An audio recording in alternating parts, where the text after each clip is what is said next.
નમસ્તે વિદ્યાર્થી મિત્રો. 11th ફિઝિક્સ ચેપ્ટર નંબર 15 તરંગો, જેને આપણે વેવ્સ કહીએ છીએ. વિદ્યાર્થી મિત્રો, આ જે ચેપ્ટર છે એ ધોરણ 12 સાયન્સ માટે જે કન્ટેન આવે છે, 12માના જે ચેપ્ટર છે એમાં આ ચેપ્ટરનો ઉપયોગ આવશે. અને આ ચેપ્ટર બહુ ફંડામેન્ટલ અને એકદમ છે સરસ ચેપ્ટર છે, બરાબર છે. તરંગો વિશે આપણે છે ધોરણ 9 અને 10માં પણ થોડો ઘણો અભ્યાસ કરી ગયા છીએ. તો એકદમ પ્રાઇમરી લેવલે છે સ્ટાર્ટ આપણે કરીએ છીએ. અહીંયા તમને જે ફિગર આપેલી છે એ એક તરંગ જતું હોય એવું દર્શાવેલું છે. આ તરંગની અંદર જ્યાંથી તરંગ ચાલુ થઈને જ્યાં પૂરું થાય એ જે વચ્ચેનો ગાળો છે અને અંગ્રેજીમાં આપણે વેવલેન્થ કહીએ, ગુજરાતીમાં બોલે તરંગ લંબાઈ કહીએ. જે મહત્તમ સ્થાન સુધી જાય એને એમ્પ્લિટ્યૂડ કહેવાય. એમ્પ્લિટ્યૂડને આપણે કંપ વિસ્તાર તરીકે ઓળખીએ છીએ. અને એના આધારે કેવા પ્રકારની આખી જે રચના બને છે, ખાસ કરીને અલ્ટ્રાવાયોલેટથી લઈને ઇન્ફ્રારેડ સુધીની જે વિસ્તારને વચ્ચેને આપણે વિઝિબલ રે કહીએ છીએ, એટલે દ્રશ્ય પ્રકાશ કહીએ છીએ. આપણને ખબર છે કે દ્રશ્ય પ્રકાશ છે એની તરંગ લંબાઈ 4000 એંગસ્ટ્રોમથી 8000 એંગસ્ટ્રોમ સુધીની હોય, જેમાં 7 રંગો આવે જેને આપણે ઓળખીએ છીએ જાની, વાલી, પીનાલા. સૌથી વધુ તરંગ લંબાઈ લઈએ તો લાલ રંગની હોય છે. તમે જોઈ શકો છો 620થી 780 નેનોમીટર છે. નેનોમીટરને તમે એંગસ્ટ્રોમમાં લઈ જાઓ, 1 એંગસ્ટ્રોમ એટલે 10⁻10 થાય, નેનોમીટર એટલે -9 થાય, તો તમે એને 7800 એંગસ્ટ્રોમ કહી શકો. આ જ રીતે ઓછામાં ઓછી તરંગ લંબાઈ તમે જુઓ તો વાયોલેટ છે. વાયોલેટ એટલે કે જાંબલી રંગ. શબ્દ જ આપણે એવો બોલીએ છીએ, જાની, વાલી, પીનાલા. જા એટલે જાંબલી, જેને આપણે વાયોલેટ અંગ્રેજીમાં કહીએ. ની એટલે નીલો, જેને આપણે ઇન્ડિગો કલર કહીએ છીએ. બ્લુ, વા એટલે વાદળી, વાદળીને આપણે બ્લુ તરીકે ઓળખીએ છીએ, બરાબર છે. જી એટલે ગ્રીન, ગ્રીન એટલે લીલો, જાની, વાલી. પી ના લા, પી એટલે પીળો, ના એટલે નારંગી, અને છે લા એટલે લાલ, જેને અંગ્રેજીમાં યલો, ઓરેન્જ અને રેડ તરીકે ઓળખીએ છીએ. તો તરંગ શું છે ત્યાંથી જ આપણે શરૂઆત કરવી છે. તો એકદમ ફંડામેન્ટલ લેવલથી જ આપણે આગળ વધીએ છીએ. જોઈએ, જો આમાં શબ્દ એવો આપ્યો છે કે તરંગ કોને કહે છે. તરંગ સમજતા પહેલાં અમુક શબ્દો સમજવા પડે. જેમ કે આપણે પહેલો શબ્દ સમજવો પડે, વિક્ષોભ કોને કહેવાય, બરાબર. જ્યારે આપણે છે શરૂઆતમાં 11thની અંદર આપણે છે સ્ટાર્ટ કરેલું વેકેશન બેન્ચ, ત્યારે છે તમને આ બધું ફંડામેન્ટલ સમજાવેલું છે. વિક્ષોભ એટલે શું? વિક્ષોભનું શુદ્ધ ગુજરાતી થાય ખલેલ થાય, જેને અંગ્રેજીમાં ડિસ્ટર્બ તરીકે ઓળખવામાં આવે છે. તમને ખબર છે કે આપણે જો ઓળખવું હોય તો વિક્ષોભને આપણે સામાન્ય રીતે દર્શાવીએ કે ધારી લ્યો કે કોઈ બે આધાર સાથે આ દોરી બાંધેલી છે. ફોર એક્ઝામ્પલ, આપણે એવું સમજીએ કે કપડાં સુકાવવાની દોરી છે, એકદમ સ્થિર સ્થિતિમાં છે. પણ જેવો તમે છે આ દોરીને ખેંચશો એટલે આ દોરી છે પોતાની જગ્યાએ જ રહીને ધ્રુજશે, એટલે કે આ રીતે છે ઉપર નીચે છે એ ગતિ કરશે. થોડીક વાર પછી છે વળી પાછી સ્થિર થઈ જશે. ટૂંકમાં તમે જે એને છે પોતાના સ્થાનથી વિચલિત કરો છો, બરાબર, એને આપણે ખલેલ કહીએ. ખલેલ એટલે વિક્ષોભ કહેવાય, વિક્ષોભ એટલે ડિસ્ટર્બ કહેવાય. કારણ કે આને જો દર્શાવવું હોય તો આ રીતે દર્શાવી શકાય કે સ્થિતિસ્થાપક માધ્યમમાં. સ્થિતિસ્થાપકનો અર્થ એવો થયો કે વળી પાછું પોતાનું મૂળ સ્થિતિમાં આવી જતું એ માધ્યમમાં ઉદ્ભવતી ખલેલને વિક્ષોભ કહે છે, બરાબર છે. જે ઉત્પન્ન થાય એને વિક્ષોભ કહેવાય, બરાબર છે. આ વિક્ષોભ જો આગળ વધે, બરાબર, એટલે કે આ જે ઉત્પન્ન થાય છે એ જો વિક્ષોભ છે, બરાબર, એ ગતિ કરે તો તેને શું કહેવાય છે? તરંગ કહે છે. તરંગના ઘણા બધા પ્રકાર છે. હવે આપણે દરેક પ્રકાર વિશે આગળ વધશું. જેમ કે મેં તમને સમજાવ્યું કે દોરીમાં ઉત્પન્ન થતા તરંગો જે તમે જોયા છે, અનુભવ્યા છે. આ જ રીતે વિદ્યાર્થી મિત્રો, ધારી લ્યો કે કોઈ શાંત પાણી છે, બરાબર છે. આ પાણીનું માધ્યમ છે. આ પ્રયોગ તમે ઘરે પણ કરી શકો. કોઈ એક ટબ અથવા તો ડોલ ભરી શકો છો. પહેલાં તે ભરીને તમે એને સ્થિર થવા દો. પાણીને જેવી સ્થિર થવા દો એટલે તમારે શું કરવાનું છે કે ઉપરથી કોઈ નાની વસ્તુ પાણી અંદર ફેંકવાની છે. ધારી લો કે જેવી અહીંયા ફેંકશો તો અહીંયા છે બધી જ દિશામાં એક સમાન છે ને આવા વલયો ઉત્પન્ન થશે. જો જે તમે છે બરાબર, આવા વલયો છે બધી જ દિશામાં ઉત્પન્ન થશે. બધી જ દિશામાં એટલે આ દિશામાં પણ થશે. ત્રિપરિમાણ. જેમ તમને છે હું એમ કહું કે આ એક્સ અક્ષની દિશા છે, આ જે છે વાય અક્ષની દિશા છે, તો ઝેડ અક્ષની દિશા વિદ્યાર્થી મિત્રો પાણીની અંદર વિચારો. તો આ રીતે ત્રિપરિમાણમાં છે તમને આવા છે ખલેલો જોવા મળશે. તો આ રીતે છે વિક્ષોભના આધારે છે તમને છે આ બધી વસ્તુ આપણને છે એ જોવા મળશે. એ આપણે એક છે ખાસ યાદ રાખીએ. બરાબર છે. હવે થોડુંક આગળ વધીએ છીએ. હવે આ જે વસ્તુની આપણે વાત કરી છે, હવે આ જો વિક્ષોભ સતત ને સતત આગળ વધતા રહે, દાખલા તરીકે આપણે જોઈએ તો કે છે, આપણે હજી એક ઉદાહરણ લઈએ. ફોર એક્ઝામ્પલ,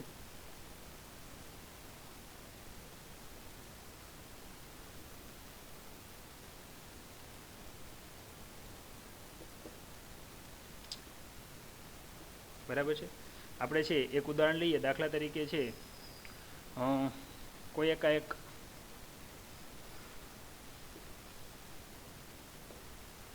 કોઈ આપણે એક ઉદાહરણ લઈએ તો કે અહીંયા છે આ કોઈ એક ડોલ છે. બરાબર છે.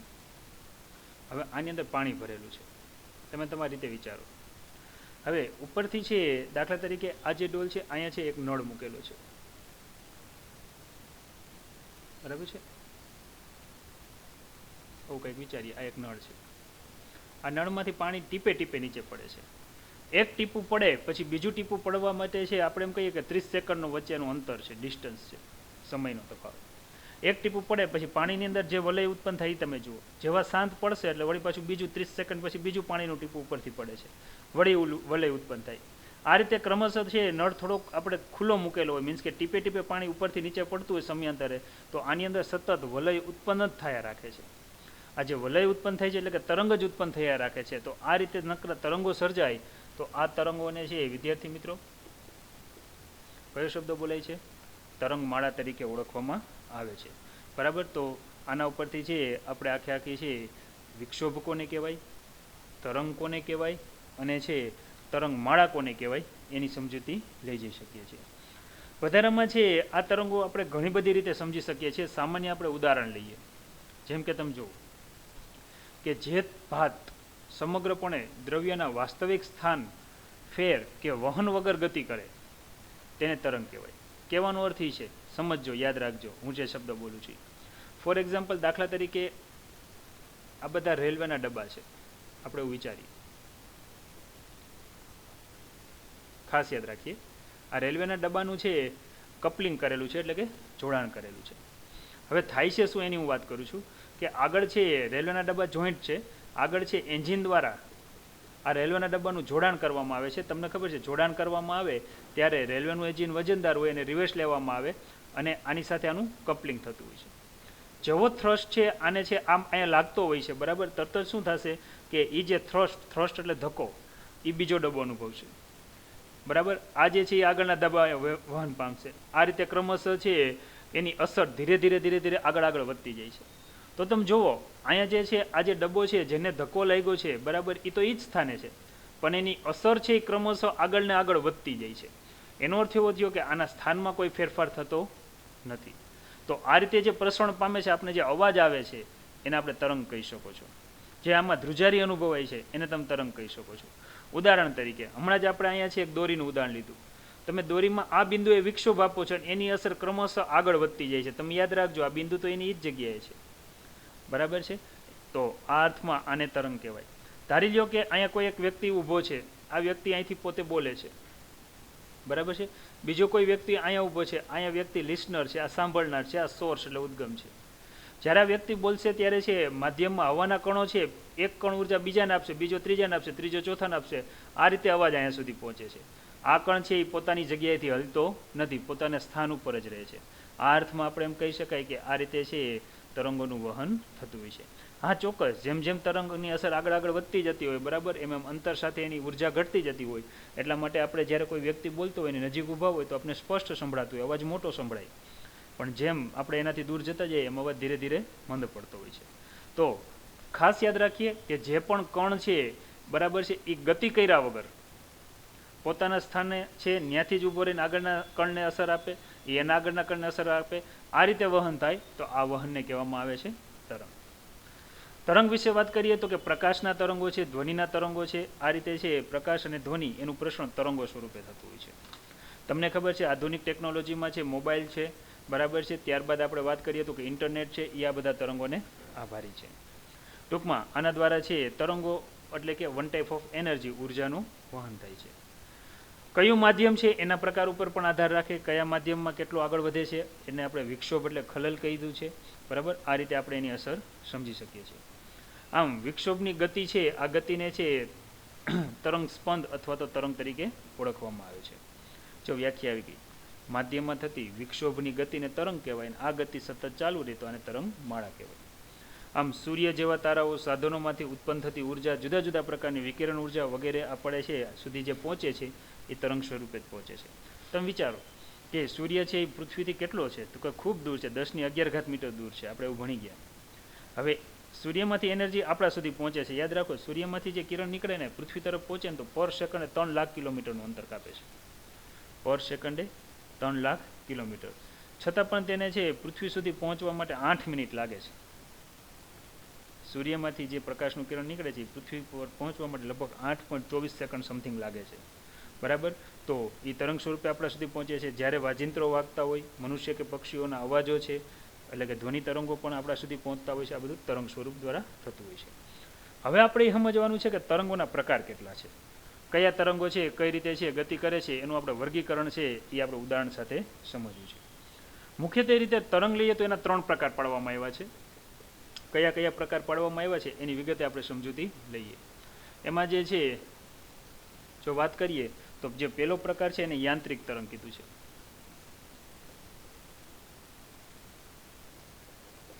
પછીનો જે પ્રકાર છે એને વિદ્યુત ચુંબકીય તરંગ કીધું છે.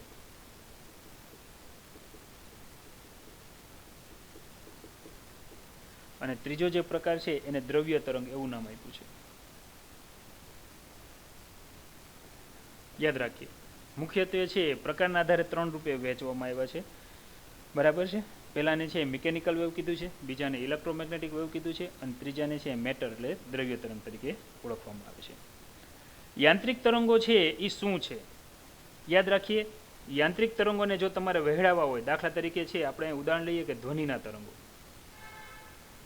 તો આ યાંત્રિક તરંગો છે. આ તરંગોને વહેડાવવા માટે ફરજિયાત માધ્યમની જરૂર પડે છે. યાદ રાખીએ, શેની જરૂર પડે છે? તો કે માધ્યમમાં. ખાસ કરીને છે ઉદાહરણ તમને આપું, બરાબર, તો કે આપણે એમ કીધું કે ધ્વનિના તરંગો, પાણીમાં પ્રસરતા તરંગો, દોરીમાં પ્રસરતા તરંગો, ધરતીકંપના તરંગો,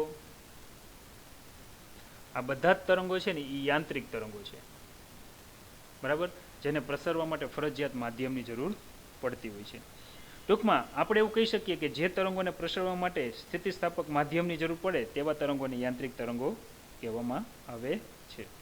અને આ જ્યારે ગતિ કરતા હોય ત્યારે ન્યૂટનની ગતિના આપણે નિયમ ભણ્યા છીએ, આઘાત પ્રત્યાઘાતથી માંડીને બધા જ નિયમોનું પાલન કરતા હોય છે, બરાબર છે. આપણે આગળ દરેક પોઈન્ટ વિશે સમજતા જઈએ તો વધારે આપણને ખ્યાલ આવે કે મિકેનિકલ વેવ્સ કોને કહેવાય. જે તરંગોના પ્રસરણ માટે સ્થિતિસ્થાપક માધ્યમની જરૂર પડે છે તેવા તરંગોને યાંત્રિક તરંગો કહેવામાં આવે છે. માધ્યમના સ્થિતિસ્થાપક ગુણધર્મને લીધે જ યાંત્રિક તરંગોનું પ્રસરણ થતું હોય છે.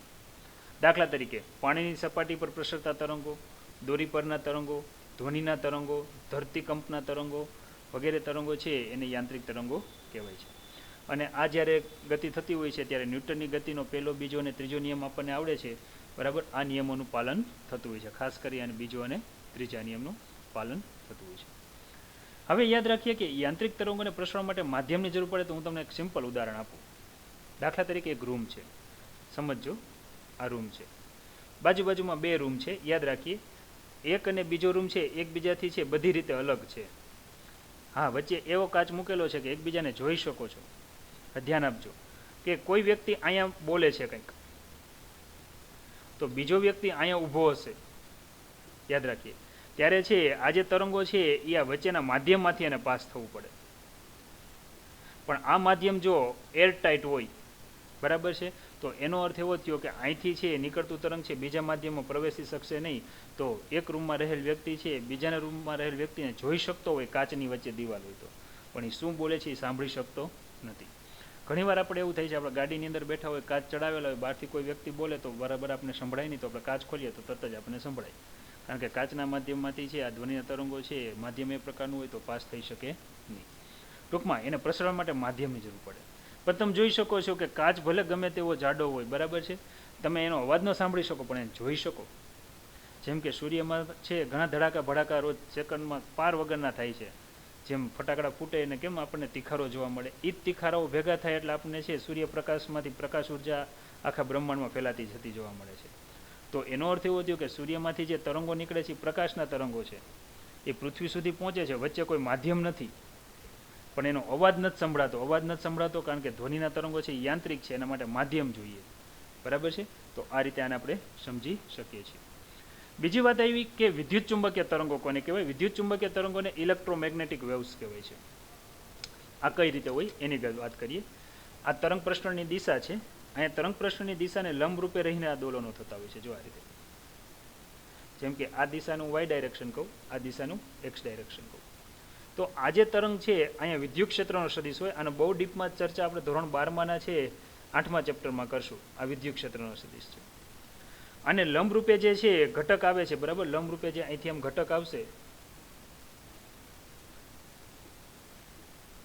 બરાબર છે, આ જે છે ચુંબકીય ક્ષેત્રનો ઘટક હોય. B is a magnetic field, then E is a electric field. બરાબર. આમ વિદ્યુત અને ચુંબકીય બે ભેગું શબ્દ વાપરીએ એટલે શબ્દ બોલાય ઇલેક્ટ્રોમેગ્નેટિક વેવ્સ. જે પ્રકાશના તરંગો છે એ વિદ્યુત ચુંબકીય તરંગ છે. આ તરંગોને પ્રસરવા માટે કોઈ માધ્યમની જરૂર નથી પડતી, યાદ રાખજો. માધ્યમની જરૂર પડતી નથી. જેમ કે તમે જોઈ શકો છો, હમણાં જ આપણે ઉદાહરણ આપ્યું કે સૂર્યમાંથી આવતા તરંગો છે એ વિદ્યુત ચુંબકીય તરંગો છે, પ્રકાશના તરંગો છે.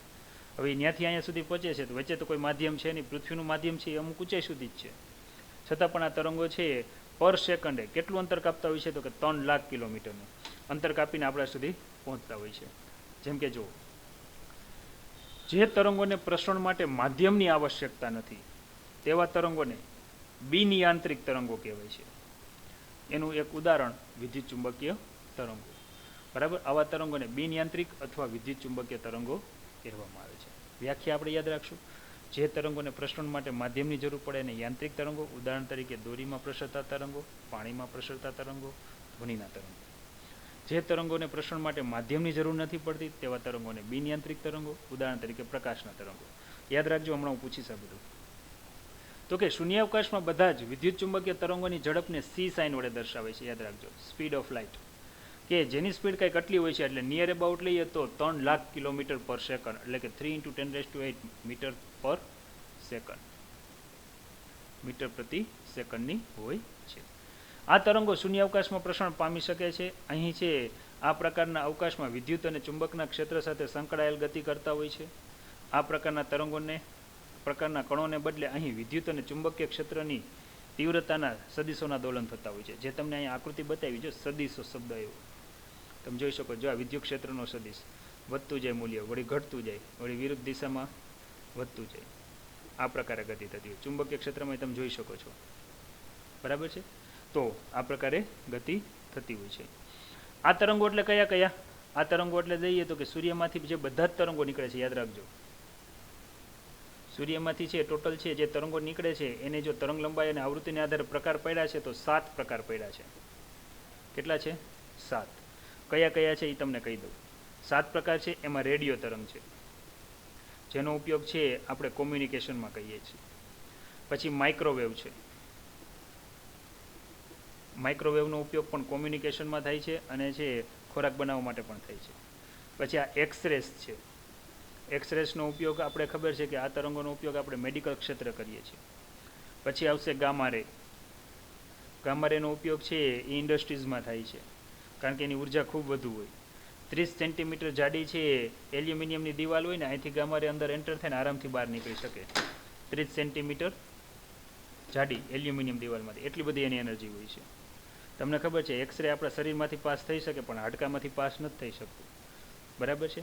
ત્યાર પછી અહીંયા તમે 4 તરંગો લીધા: રેડિયો તરંગ, માઇક્રોવેવ, એક્સરેઝ અને ગેમારેઝ. એ સિવાયના 3 તરંગો પૃથ્વી સુધી પહોંચે છે. તમને ખબર છે એક તો દ્રશ્ય પ્રકાશના તરંગો છે, જે હમણાં આગળ આપણે સ્પેક્ટ્રમ જોયો 4000 થી 8000 એંગસ્ટ્રોમ. આના આધારે જ આપણે બધું જોઈ શકીએ છીએ. પછી જે આવે છે એ યુવી કિરણ આવે છે. યુવી, જેને અલ્ટ્રાવાયોલેટ કહેવાય, પારજાંબલી, જે તમને ખબર છે પૃથ્વીની સપાટીથી 50 કિલોમીટર ઊંચાઈએ જે ઓઝોનનું લેયર છે એમાં શોષાઈ જાય છે, જે સારું છે. નહીંતર જો એ ન શોષાય તો આપણી ચામડી ઉપર પડે તો આપણી ચામડી ઉપર છે ખૂબ ખરાબ અસર કરે છે. બરાબર. અને ત્રીજું છે પૃથ્વી ઉપર જે ગરમી આપતા તરંગો છે જેને ઇન્ફ્રારેડ કહેવાય, IR તરંગ કહેવાય, જેને કહેવાય પારરક્ત તરંગો. તો આ બધા જ તરંગો છે 7 પ્રકાર જે પાડવામાં આવ્યા છે તરંગ લંબાઈના આધારે પાડવામાં આવ્યા છે. આ બધા જ તરંગોને પ્રસરણ માટે કોઈ પણ પ્રકારના માધ્યમની જરૂર પડતી નથી. એટલા માટે આ તરંગોને છે નોન મિકેનિકલ વેવ અથવા ઇલેક્ટ્રોમેગ્નેટિક વેવ તરીકે ઓળખવામાં આવે છે. આ આપણે યાદ રાખશું. ત્રીજો પ્રકાર હતો આપણો મેટર વેવ એટલે કે દ્રવ્ય તરંગો. યાદ રાખીએ, યાંત્રિક અને વિદ્યુત ચુંબકીય તરંગો છે એ ક્લાસિકલ ફિઝિક્સ છે. દ્રવ્ય તરંગ છે એ ક્વોન્ટમ ફિઝિક્સ છે એટલે પ્રચલિત વિજ્ઞાન છે. આની અંદર શું હોય છે એની વાત કરીએ છીએ કે દ્રવ્ય તરંગમાં છે દળ ધરાવતા કણો.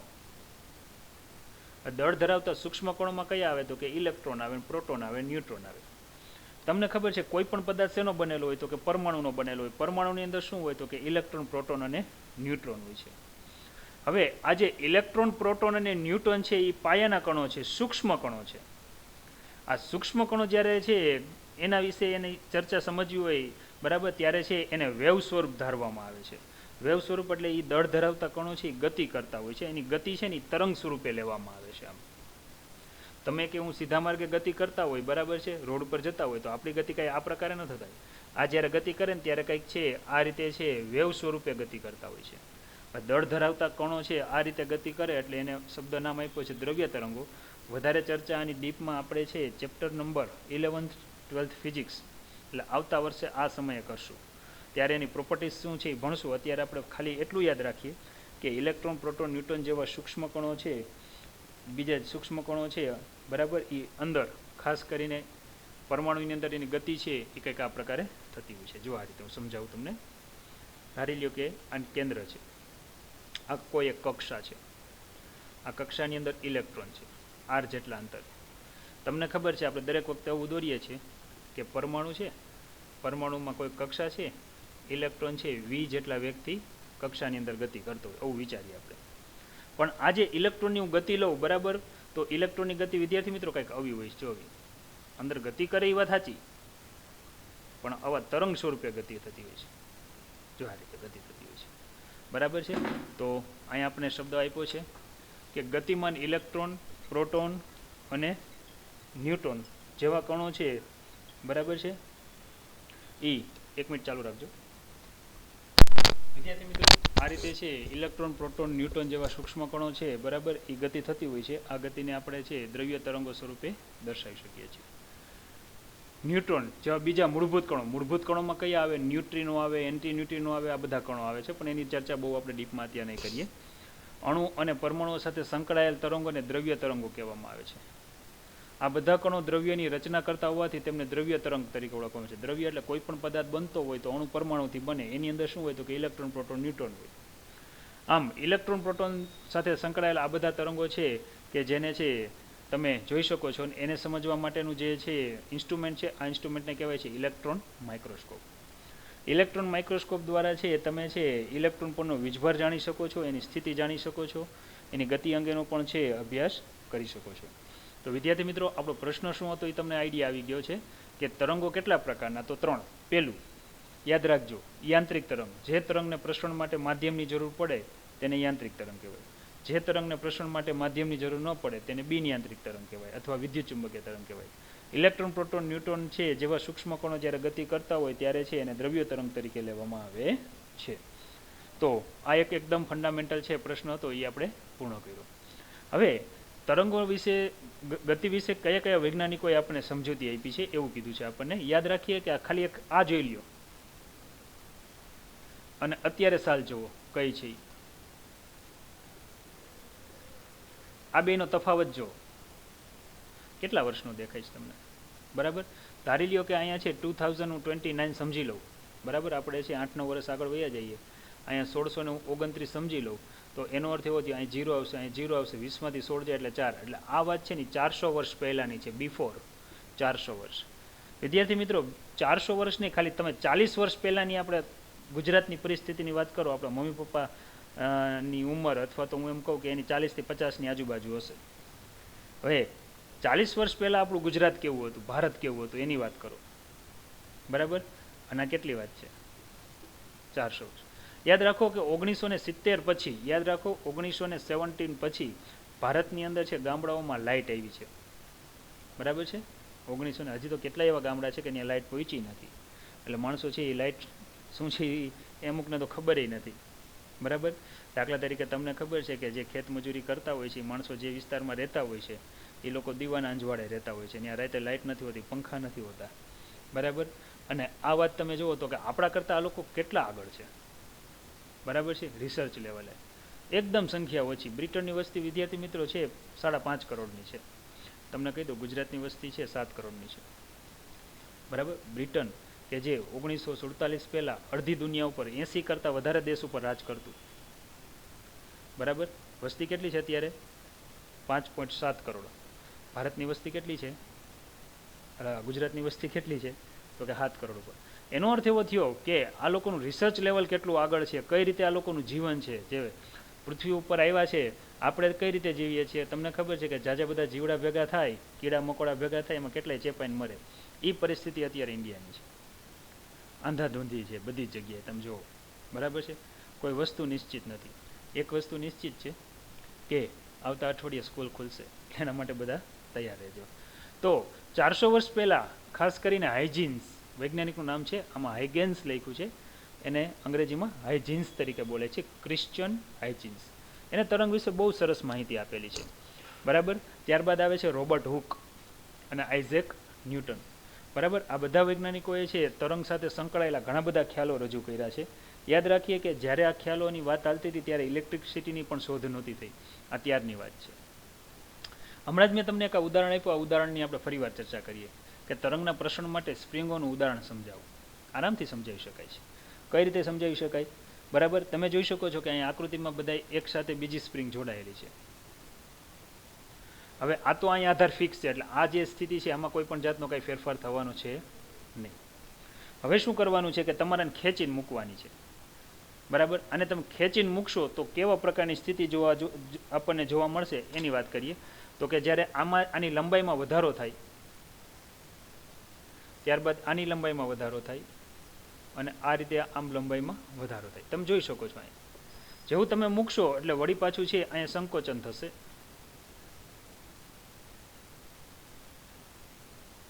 તો તમે જોઈ શકો છો દરેક કણ છે પોતાની જગ્યાએ જ છે. તમે જોઈ શકો છો અહીંયા એ કંઈ એનું સ્થાન ફેરફાર થતો નથી. પણ તમે બળ આ બાજુ લગાડો છો એની અસર ક્રમશઃ છે ધીરે ધીરે ધીરે ધીરે ધીરે આગળ આગળ આગળ આગળ આગળ આગળ છે વધતી જાય છે. બરાબર. તો આ રીતે આપણે છે એક છેડાને એટલે એક છેડાને આપણે ખેંચીને મૂકી દઈએ તો છે સ્પ્રિંગ જેમ ગતિ કરે, ખેંચાય સંકોચન થાય, ખેંચાય સંકોચન થાય. તો આને આપણે છે આ રીતે છે ડીપમાં સારી રીતે સમજી શકીએ. ટૂંકમાં પહેલાંનો વિક્ષોભ બીજાને મળે, બીજાનો વિક્ષોભ ત્રીજાને મળે, અને આ રીતે ક્રમશઃ છે વિક્ષોભની ગતિ સાથે છે આગળ આગળ થતું જાય છે. આ જ રીતે તમને હમણાં જે એક ઉદાહરણ આપ્યું કે ટ્રેનનું ઉદાહરણ આપ્યું કે જે ડબ્બાઓ છે બધા એકબીજા સાથે કપલિંગથી જોડાયેલા હોય છે. આ દરેક આગળ જ્યારે અહીંયા છે એન્જિન જોડવામાં આવતું હોય છે. બરાબર. ત્યારે પાછળ થ્રસ્ટ લાગે, પહેલાંની અસર બીજા ઉપર જાય, બીજાની અસર ત્રીજા ઉપર જાય. બરાબર. તો આ રીતે છે ક્રમશઃ અસર આગળ વધે. યાદ રાખો અહીંયા કણ ગતિ નથી કરતો, એની અસર આગળ વધે છે. એટલે આ ગતિને તરંગની ગતિ તરીકે ઓળખવામાં આવે છે. જે તમને પીડીએફ મોકલવામાં આવે એ પીડીએફ બરાબર વાંચજો, સમજજો અને પછી તૈયારી કરજો. બરાબર છે. અને એના આધારે છે આગળ આપણે વધવાનું છે. ત્યાર પછી જો હું આગળ વાત કરું, બરાબર, તો હવેનો જે પ્રશ્ન છે એ અગત્યનો છે. આ પ્રશ્નમાં તમારે ખાતર ડેફિનેશન યાદ રાખવાની છે, સાબિતી કે એવું કાંઈ યાદ રાખવાનું નથી. હવામાં ધ્વનિ તરંગનું પ્રસરણ સમજાવો એવો શબ્દ વાપર્યો છે. યાદ રાખો હવા આટલી માધ્યમ છે જેમાં છે હવાની અંદર છે ઘણા બધા કણો રહેલા હોય છે, અસંખ્ય કણો હોય છે. જો આ બધા અસંખ્ય કણો છે, આ કણો એવા બધા છે કે જેને આપણે છે પારદર્શક છે એટલે કે આપણે એને જોઈ શકતા નથી. ઘણા બધા વાયુ રહેલા છે. ઉદાહરણ તરીકે તમે જે રૂમમાં બેઠા છો એમાં ઘણા બધા વાયુઓ છે. ઉદાહરણ તરીકે આપણે લઈએ તો કે ઓક્સિજન છે, કાર્બન ડાયોક્સાઇડ છે, નાઇટ્રોજન. કારણ કે વાતાવરણમાં 78% નાઇટ્રોજનનું પ્રમાણ છે, 21% ઓક્સિજનનું પ્રમાણ છે, અને 1%માં તો ઘણી બધી અશુદ્ધિઓ આવેલી છે. તો આપણે કોઈ પણ જગ્યાએ હોય તો ત્યાં તમને છે ઘણા બધા વાયુઓ જોવા મળશે. આ બધા વાયુઓ પારદર્શક છે એટલે આપણે એને જોઈ શકતા નથી. આ મેં તમને અસર બતાવી. હવે થાશે શું? તો કે આપણે એક સૂત્ર આવડવું જોઈએ. કયું સૂત્ર આવડવું જોઈએ? તો કે હું એક સૂત્ર લખું છું, ઘનતા. ઘનતા એટલે કે રો, એટલે અહીંયા આવશે દળ એટલે એમ, અને છેદમાં આવશે કદ એટલે વી. જો અહીંયા દાખલા તરીકે મેં જે આ બધા કણ બતાવ્યા છે, આ બધા કણોનો છે હું સરવાળો કરું, દળનો સરવાળો, તો કે ધારી લ્યો કે એમ જેટલો છે. કોઈ પણ સંજોગોમાં દળ અચળ જ રહેવાનું છે, એમાં કાંઈ ફેરફાર નથી થવાનું. જો હું દળને અચળ કરી નાખું તો અહીંયા આવશે રો ચલે છે 1/v. એનો અર્થ એવો થયો કે ઘનતા અને કદ બંનેમાં ફેરફાર થઈ શકે. કઈ રીતે ફેરફાર થાય એની આપણે ચર્ચા કરીએ. અહીંયા શબ્દ વાપરો રો ચલે છે 1/v, આવો હું શબ્દ વાપરું છું. તો અહીંયા તમે જોઈ શકો છો, ધારી લ્યો કે કોઈ માધ્યમનું છે કદ ઘટે છે, કદ ઘટે તો એની ઘનતા વધે. ધારી લ્યો કે કદમાં થતો ઘટાડો ડેલ્ટા વી જેટલો હોય તો છે ઘનતામાં થતો વધારો એ આપણે ડેલ્ટા રો જેટલો લઈ જઈ શકીએ છીએ. બરાબર. તમને એક ઉદાહરણ જ આપી દઉં. જેમ કે તમે જુઓ, હવે અહીંથી છે અહીંયા આપણે એક સ્પીકર રાખી દઈએ. ચાલો,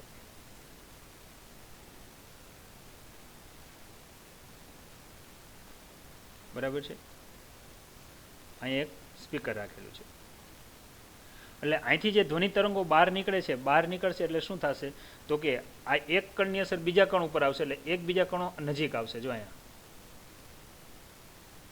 હવે તમે જોઈ શકો છો, એક બીજા કણો જેમ નજીક આવશે, પહેલાં છે આપણે બતાવીએ કે અહીંયા હું બતાવું છું કે પહેલાં જુદા જુદા દૂર દૂર હતા, હવે એકબીજા કણો એકદમ નજીક આવી ગયા. નજીક આવી ગયા એટલે પહેલાં કદ કંઈક વધારે હતું, હવે તમે જોઈ શકો છો કે આનું કદ ઘટી ગયું. તો આ સૂત્ર પ્રમાણે વિચારો, કદ ઘટે તો એની ઘનતા વધે. એટલે જો નજીક નજીક આવે એટલે ઘનતા વધી ગઈ. બરાબર. તો ધ્વનિ તરંગોના કેસમાં જે આ જે કંઈ રચાય છે એને સી સાઇન વડે દર્શાવાય છે. એને શબ્દ બોલાય છે સંઘનન બોલાય છે. યાદ રાખો. જેવા ન્યૂટનની ગતિના ત્રીજા નિયમ પ્રમાણે એક કણ અને બીજો કણ છૂટા છૂટા હતા, એકબીજાની નજીક આવ્યા. તમને ખબર છે, એક બેન્ચમાં આપણે 2 જણા બેઠા હોય, 4ની કેપેસિટીવાળી બેન્ચ હોય તો છૂટા છૂટા બેસી શકે. પણ જો એ 4ની બેન્ચની કેપેસિટીમાં આપણે 5 જણા ગોઠવાય તો તમને ખબર છે પછી શું થવાનું છે કે 5 જણા એકબીજાને ધક્કામુક્કી કરશે. એટલે ન્યૂટનના ત્રીજા નિયમ પ્રમાણે ધક્કામુક્કી થાય તો વળી આ કણો જે ભેગા હતા ને પાછા છૂટા થાય. જો આ રીતે એનો અર્થ એવો થયો, છૂટા થયા એટલે કદ વધ્યું. તમે જોઈ શકો છો, કદ વધે તો ઘનતા ઘટે. જો ઘનતા ઘટી ગઈ. તો આ જે રચાણું ને આને આર વડે દર્શાવાય છે. આરને કહેવાય વિઘનન કહેવાય. યાદ રાખીએ. વળી પાછું શું થાય, જેવા છૂટા પડ્યા સ્પ્રિંગ બોલનું જેમ જ કામ કરે, વળી પાછા એકબીજાથી એકદમ નજીક આવી ગયા. આ બધા કણો છે એકબીજાથી પાછા નજીક આવતા જશે. જેમ જેમ નજીક આવતા જશે, બરાબર, તો વળી પાછું જે રચાય એને આપણે સી બોલીએ. સી એટલે શું થાય, સંઘનન. વળી પાછા ન્યૂટનના ત્રીજા નિયમ પ્રમાણે એકબીજાને ધક્કા મારશે તો વળી પાછા દૂર ભાગશે. તો આ રીતે છે જે રચાતું જાય, બરાબર છે, આને બોલાય છે વિઘનન. તો આ રીતે સંઘનન અને વિઘનન, સી આર સાઇન દ્વારા એકબીજાથી નજીક આવતા જાય, એકબીજા છૂટા જતા જાય, આ રીતે ગતિ થતી હોય છે. તો આવા જે તરંગો છે, આ તરંગોને હવામાં પ્રસરતા ધ્વનિના તરંગો કહેવાય છે. આવા તરંગોને યાંત્રિક તરંગો કહેવાય છે. શા માટે? કારણ કે આ તરંગોને પ્રસરવા માટે માધ્યમની જરૂર પડે છે. માધ્યમ તરીકે અહીંયા હવા છે. ફરીવાર આપણો પ્રશ્ન શું છે એ તમને સમજાવી દઉં. તો કે પ્રશ્ન આપણો હતો કે હવામાં ધ્વનિનું તરંગનું પ્રસરણ કઈ રીતે થાય છે. આના ઉપરથી આપણે આખું સમજી શકીએ છીએ કે જેમ છે માધ્યમનું જો દળ અચળ રહેતું હોય, આવા સંજોગોમાં કદમાં ઘટાડો થાય ત્યારે ઘનતામાં વધારો થાય. કદમાં ઘટાડો થતો હોય ત્યારે કદમાં ઘનતામાં વધારો એકબીજાના વ્યસ્તપણમાં છે. જ્યારે માધ્યમના કણો છે એકબીજાની નજીક આવતા હોય છે. જો અહીંયા તમે જોઈ શકો છો, આકૃતિ તમે જુઓ. આ જે વિસ્તાર એવો છે કે એકબીજાની નજીક આવ્યા. જેવા નજીક આવ્યા એટલે અહીંયા છે કદ ઘટ્યું એટલે અહીંયા છે ઘનતા વધી. ત્યાર પછીની સ્થિતિ વિચારો તો કે આ જે સ્થિતિ કંઈક એવી છે. જો આવડી આ સ્થિતિ. આ સ્થિતિમાં માધ્યમના કણો એકબીજાથી દૂર દૂર ગયા એટલે વિઘનન થયું. વળી પાછા નજીક આવ્યા. બરાબર. આ બધી એરિયા એવો છે કે ત્યાં એકબીજાથી નજીક આવે છે, વચ્ચેના એરિયામાં દૂર જાય છે. તો આ રીતે છે સંઘનન અને વિઘનન દ્વારા, જે તમને સમજાયું, સી અને આર દ્વારા તરંગોનું પ્રસરણ થતું હોય છે. તો આ પાઠ જ્યારે આપણે હોમવર્ક કરવાનો થાય, બરાબર, ત્યારે આપણે છે શું યાદ રાખવાનું છે એની એક ચર્ચા કરીએ છીએ. હવે સ્ટાર્ટ ચાલુ રાખજો વિદ્યાર્થી મિત્રો. એ આપણે સમજવાનું રહેશે. તો આનું હોમવર્ક તમારે કઈ રીતે કરવું? તો કે હોમવર્કની અંદર છે તમારે આનું એક આ સૂત્ર આવશે. એ સૂત્ર તમે યાદ રાખજો. જો અહીંયા જે સાબિત કર્યું છે, પી ચલે છે 1/v, અને છે તમારાની ફિગર લઈ અને આગળ વધવાનું છે. ખાસ કરીને આ બધા પ્રશ્નો છે એ સમજૂતી માટેના છે. બરાબર છે. ત્યાર પછી આગળ વધીએ કે ઘન પદાર્થોમાં ધ્વનિ તરંગોનું પ્રસરણ કઈ રીતે થાય. દાખલા તરીકે તમારે આગળ લોખંડનો સળિયો છે, તમે જુઓ છો આ લોખંડનો સળિયો છે, જેમાં અનેક પરમાણુઓનો છે એ બનેલો છે. ધ્યાન આપજો. હવે આ પ્રયોગ તમે ઘરે પણ કરી શકો. એક લોખંડનો સળિયો લ્યો, લોખંડનો સળિયો ન હોય તો આપણી ઘરે બારી હોય છે, બારીની આડી ગ્રીલ બેસાડેલી હોય છે. તમે લોખંડના સળિયા ઉપર એક અહીંથી આપણે વિક્ષોભ આપશો એટલે શું થશે તો કે આ જે પરમાણુ છે એ પોતાની જગ્યાએ રહીને દોલન કરશે. એ અસર છે એ ક્રમશઃ આગળવાળા પરમાણુને આપશે, બરાબર, આગળના પરમાણુને આપશે. એની અસર છે ક્રમશઃ છે આગળ પરમાણુમાં વધતી જશે. યાદ રાખો કે આના આકારમાં ચેન્જ નથી થતો, એનો અર્થ એવો થયો કે અહીંયા છે પરમાણુ પોતાનું સ્થાન છોડતો નથી, પણ પોતાની જગ્યાએ જ રહીને છે કંપ વિસ્તારથી છે આટલા વિસ્તારમાં દોલન કરે. એની અસર છે બીજો બાજુનો પરમાણુ રહેલો હોય ને આની અસર આને મળતી હોય છે, એ વળી પછી બાજુના પરમાણુ. ટૂંકમાં અણુ કે પરમાણુ છે પોતાની જગ્યાએ રહીને મોટા કંપ વિસ્તારથી દોલન કરીને ક્રમશઃ પોતાની ઉર્જા આગળના કણોને આપતો જાય અને આ રીતે છે એ ગતિ થતી હોય છે. અહીંયા ગતિ છે જે થતી હોય છે એની ટૂંકમાં ચોક્કસ આકાર હોવાથી શબ્દ આપણને આપ્યો છે અહીંયા ઘન પદાર્થ. જેમ કે સ્ફટિકમય ઘન પદાર્થમાં પરમાણુઓ કે પરમાણુના સમૂહો આવત રીતે લેટિસમાં ગોઠવાયેલા હોય છે. લેટિસ શબ્દ એટલે શું એ તમને કહી દઉં. ધારી લ્યો કે અણુ કે પરમાણુ જ્યારે છે ઘન પદાર્થની રચના થતી હોય છે ને ત્યારે શું હોય છે એની વાત કરીએ કે પરમાણુમાંથી છે ઇલેક્ટ્રોન દૂર થઈ ગયા હોય. ઇલેક્ટ્રોન દૂર થઈ ગયા હોય એટલે જે તે પરમાણુ છે એ પોતે ધન આયન તરીકે વર્તે, અને આ ધન આયન તરીકે વર્તે આ પરમાણુ છે એ પોતાની કોઈ એક જગ્યાએ ગોઠવાયેલો હોય છે. જે જગ્યાએ ગોઠવાયેલો હોય ને એ બિંદુને લેટિસ બિંદુ કહેવાય. જેમ કે તમને ખબર છે કે લોખંડની વાત કરું એફી, તો કે લોખંડની જ્યારે છે ચોક્કસ આકારમાં રચના થતી હોય તેના અણુ કે પરમાણુ કોઈ એક ચોક્કસ સ્થાને ગોઠવાઈ ગયા હોય, જે સ્થાને ગોઠવાય ને એ સ્થાને તેનો લેટિસ બિંદુ કહેવાય. યાદ રાખો કે આની અંદર ઇલેક્ટ્રોન મુક્ત હોય, ઇલેક્ટ્રોન આમ તેમ ફરી શકતા હોય પરંતુ સપાટી છોડીને જઈ શકે નહીં. જેમ કે લઈએ તો આની અંદરથી પરમાણુમાંથી ઇલેક્ટ્રોન દૂર થાય એટલે કેન્દ્રમાં ધન વીજભાર ખુલ્લો થાય એટલે એને ધન આયન આપણે કહીએ. તો ઇલેક્ટ્રોન આમ તેમ ગતિ કરતા હોય. હવે જો જ્યારે હું અહીંયા છે બહારથી વીજળી આપીશ, પ્લસ માઇનસ છેડો લગાડીશ તો ઇલેક્ટ્રોન ગતિ કરે. ઇલેક્ટ્રોન ગતિ કરે તો લોખંડ જેવા પદાર્થમાંથી વિદ્યુતનું વહન થાય છે. પણ આપણે અત્યારે વીજળી નથી પસાર કરવી. આપણે શું કરવું છે તો કે અહીંયા છે વિક્ષોભ આપો છે, બરાબર, એટલે અહીંયા છે આપણે છે કંઈક અવાજ ઉત્પન્ન કરીએ તો શું થશે, આ અવાજ છે એ આ જે તમને દેખાય છે પરમાણુ એ પોતાની જગ્યાએ જ રહીને મોટા કંપ વિસ્તારથી દોલન કરશે. એ ઉર્જા બાજુના પરમાણુને આપશે, એ મોટા કંપ વિસ્તારથી દોલન કરશે. એ એની બાજુને આપશે, એ મોટા કંપ વિસ્તારથી દોલન કરશે. અને ક્રમશઃ જે અહીંયા વિક્ષોભ ઉત્પન્ન થયો છે એ ક્રમશઃ આગળ ને આગળ વધતો જાય છે. તો આ રીતે દરેક પરમાણુ કે પરમાણુના સમૂહ આસપાસના પરમાણુ દ્વારા લાગતા બળોને લીધે સંતુલનમાં હોય છે. આમ બીજા પરમાણુઓને સ્થિર રાખી કોઈ એક પરમાણુને સ્થાનાંતરિત કરવામાં આવે ત્યારે સ્પ્રિંગની જેમ પાછા પુનઃસ્થાપક બળો ઉત્પન્ન થતા હોય છે. અને લેટિસના પરમાણુઓ અંત્યબિંદુઓ તરીકે તેમની જોડ વચ્ચે સ્પ્રિંગની જેમ વર્તે છે. જો આની અસર આને જતી હોય, સામસામે અથડામણ થતી હોય છે દરેક વખતે, અને છે ક્રમશઃ છે આગળ ને આગળ વધતું હોય છે. આમ ઘન પદાર્થમાં આ જે તરંગો ગતિ કરે છે એ ખાસ કરીને બે પ્રકારે ગતિ કરે છે. એક નામ આપ્યું છે લંબગત અને બીજું નામ આપ્યું છે સંગત. હવે આપણે એ સમજવું છે કે સંગત અને લંબગત તરંગો શું છે, બરાબર છે. લંબગતનો અર્થ એવો થયો કે પ્રસરણની દિશાને લંબ રહીને દોલન કરતા હોય, જો આ રીતે, આને લંબગત કહેવાય. સંગત એટલે એવું કે પ્રસરણની દિશામાં રહીને જ દોલન કરતા હોય. જેમ કે હમણાં જ જોયું ધ્વનિના તરંગો છે એ નજીક આવે વળી પાછા દૂર જાય, બરાબર. તો આવા તરંગોને છે સંગત તરંગો કહેવાય. તો તમને આઈડિયા આવી ગયો કે લંબગત તરંગો કોને કહેવાય, તો પ્રકાશ પ્રસરણની દિશાને લંબ. સંગત તરંગ કોને કહેવાય, તો કે છે તરંગ પ્રસરણની દિશામાં જ રહીને દોલન કરતા હોય આવા તરંગોને કહેવાય સંગત તરંગ. તો આપણે એ યાદ રાખવાનું રહ્યું કે ઘન પદાર્થમાં છે તરંગોનું પ્રસરણ કેટલી રીતે થાય છે, તો કે બે રીતે. કયા રીતે, તો કે લંબગત અને સંગત. હવે થોડીક હું તમને ચર્ચા લંબગત અને સંગત તરંગ વિશે કરાવી દઉં. ત્યાર પછી છે મારે થોડાક પ્રશ્ન પૂછવા છે, હું આજે પ્રશ્ન પૂછીશ ને પછી આપણે આગળ વધશું, બરાબર છે. જોઈએ લંબગત તરંગો. હવે જે માધ્યમના ઘટક કણો તરંગ પ્રસરણની દિશાને લંબ રૂપે રહીને દોલન કરતા હોય આવા તરંગોને લંબગત તરંગો કહેવાય. દાખલા તરીકે તમે જોઈ શકો છો આ બે ચોક્કસ આધાર છે. આ જે છે બે વચ્ચે દોરી બાંધેલી છે જે એકદમ ટાઈટ છે.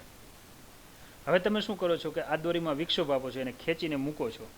ખેંચીને મૂકો છો એટલે આજે દાખલા તરીકે આ દોરીને ખેંચીને મૂકશો તો એની ગતિ કંઈક જો તમે જોઈ શકો છો કંઈક આ રીતે થશે. ટૂંકમાં દરેક કણ છે એ આ રીતે તરંગ પ્રસરણની દિશા આવડ્યા છે, યાદ રાખજો. એને આમ લંબ રૂપે રહીને દોલન થશે. તો આ કેસમાં આ જે ગતિ છે, આ જે તરંગો છે, આ તરંગોને કહેવાય લંબગત તરંગો. ટૂંકમાં આ જે તરંગ ગતિ કરે છે એને એક બીજું નામ તમારે આપવું હોય તો તમે આવું નામ પણ આપી શકો, જેને નામ અપાય છે સ્પંદ ગતિ. સ્પંદ તરીકે પણ દર્શાવી શકો છો. ધારી લ્યો કે આ દિશાને હું એક અક્ષની દિશા કહું, બરાબર, તો તરંગ પ્રસરણ છે અહીંયા લંબ રૂપે એટલે કે છે +y થી લઈને -y ની દિશામાં પણ ગતિ થઈ શકે.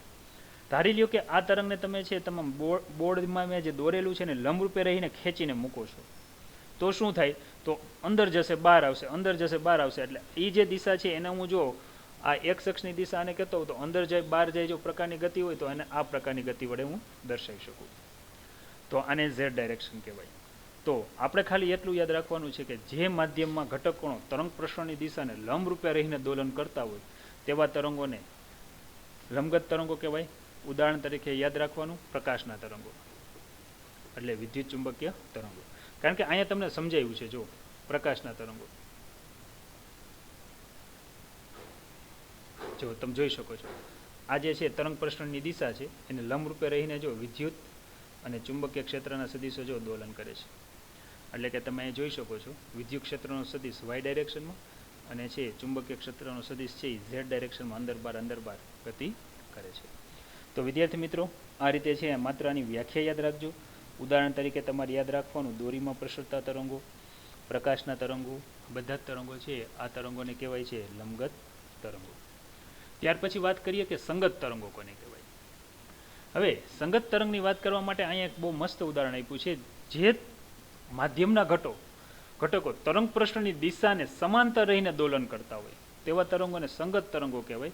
દાખલા તરીકે ધ્વનિના તરંગો તમે જોઈ શકો છો. હમણાં આપણે ઉદાહરણ લીધું કે ધ્વનિના તરંગો સંઘનન વિઘનન દ્વારા આગળ વધે છે. જો અહીંયા જોવો જો હું જે એક આકૃતિ દોરું છું એના પર ખાસ ધ્યાન આપજો. આ એક સ્પીકર છે, અહીંથી તરંગો નીકળે છે. તમે જુઓ આની અસર ક્રમશઃ છે એ આમ આગળ વધે છે. એટલે આ છે તરંગ પ્રસરણની દિશા. શું છે? તરંગ પ્રસરણની દિશા છે. હવે તરંગ પ્રસરણની દિશામાં તમે જુઓ આ કણો જુઓ, તમે જુઓ આ દિશામાં ગતિ કરે છે. તરંગની પ્રસરણ દિશામાં દૂર જાય વળી પાછા નજીક આવે, દૂર જાય, બરાબર, એકબીજાથી વળી પાછા શું આવે છે? નજીક આવે છે. તો આ રીતે ક્રમશઃ નજીક આવે દૂર જાય, નજીક આવે દૂર જાય, આ પ્રકારની ગતિ છે. આ ગતિને કહેવાય છે તરંગ પ્રસરણની દિશાની ગતિ. એટલે ટૂંકમાં આવા જે તરંગો છે આવા તરંગોને કહેવાય છે સંગત તરંગો. તો આપણે ખાસ યાદ રાખવાનું છે કે ધ્વનિમાં પ્રસરતા તરંગો છે એ સંગત તરંગો છે. અહીંયા માધ્યમના ઘટક કણો તરંગ પ્રસરણની દિશાને સમાંતર રહીને ગતિ કરે છે. આ રીતે છે આને દર્શાવી શકાય. ઉદાહરણ તરીકે આપણે એક પિસ્ટન આપ્યું છે. તમે જુઓ આમાં શું થતું હોય પિસ્ટનની ગતિ.